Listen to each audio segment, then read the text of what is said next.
10 గంటలకు వచ్చి ఇక్కడ న్యాయం జరిగే వరకు కూడా మీ మట్టుకు మీరే రావాలి. ఎవరో పిలాలి ఏదో చేయాలి అనే ఉద్దేశంతో కాదు.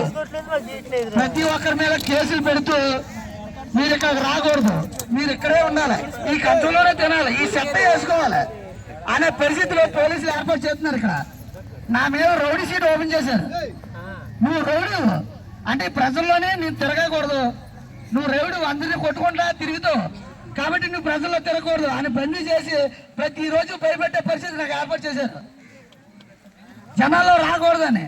ఇప్పుడు ఏదైనా కుర్రాడు ఏదో రాజు వచ్చాడు, అప్పలరాజు వచ్చాడు, రే అప్పలరాజు రేపు నీకు రౌడీ సీట్ వచ్చేది. మన నాయకుడు అరే సోమవారంగా తిరుగుతున్నా నీకు రౌడీ సీట్ వచ్చేది. మనం ఎందుకు తిరుగుతున్నామండి, మాకు అవసరం ఏంటి, మా ఇంటి దగ్గర మా అమ్మ నాన్నలు అంటనట్లేదు, మాకు పెడుతున్నారు.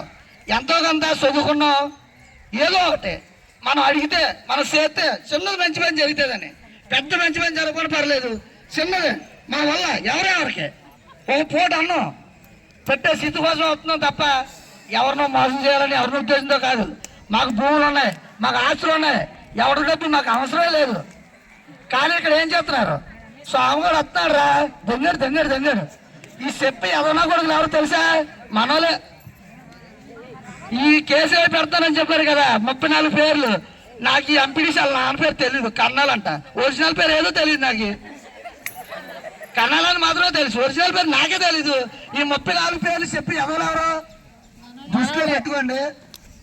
మీరు అంటే నేను ఏదో చెప్పానని కాకుండా ప్రతిరోజు ఎవరో చెప్పకుండా అమ్మ ముఖ్యంగా మహిళలు ఇంపార్టెంట్ వీళ్ళందరినీ పక్కనెట్టండి. ఆటవాళ్ళు ఎలా అలా వచ్చి కూర్చుంటారు.